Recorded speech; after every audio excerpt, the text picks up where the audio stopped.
Hi, it's me again with Corel Roll Tips and Tricks. This is part 2 of a software I've just kind of discovered.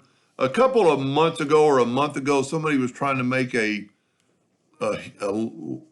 hinge box with joints, and I actually drew one and gave it out. But you'll be amazed by this software called Cuttle, and they have now this is only in the paid version. It's under the Pro because I have a Pro account, but it is so easy. Let's change the width. Well, let's just type in 4 inches. So we're going to make everything, we're going to make this box 4 by 4. Look at that. And there's your lid.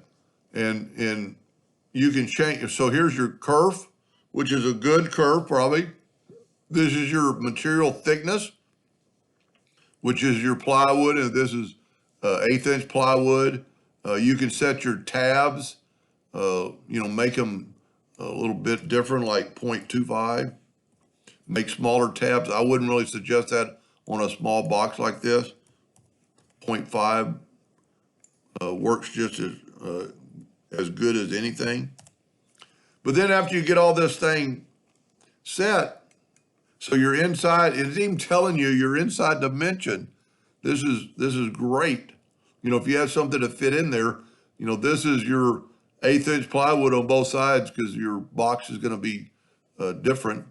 I don't understand about Edit and Cuttle yet, but we're going to download the SVG. And if you watch the first video on this, I had one already saved. Well, there it is right there. I'm going to call this, I'm going to rename it box lid, and just rename it. And then I am going to move it to, instead of under my downloads, I'm going to unload it, put it in my pictures because I always know where it's at. We're going to get here and we're going to right click your mouse and import.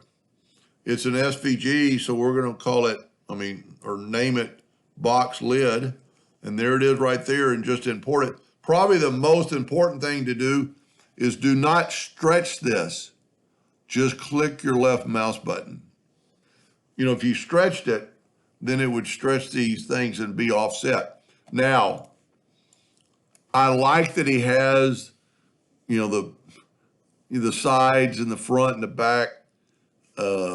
They're not necessary when you're making a box like this. To me, I'm going to go to object group and ungroup everything, and I'm going to get rid of these labels. And because I'm doing that, now I can select it all, and you can see for the SVG I'm going to make it a hairline. And then also these 2 holes, I'm going to left click and make sure they're a hairline in red. That's all you have to do.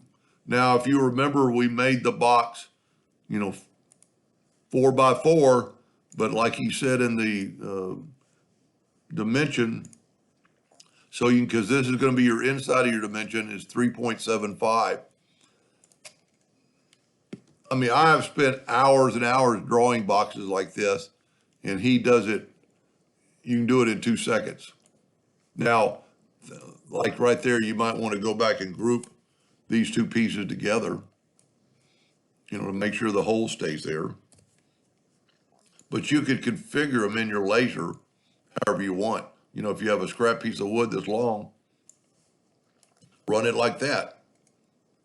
Anyway, I'll have a link to the website at the bottom of the page. Hope that helped. Thank you for watching.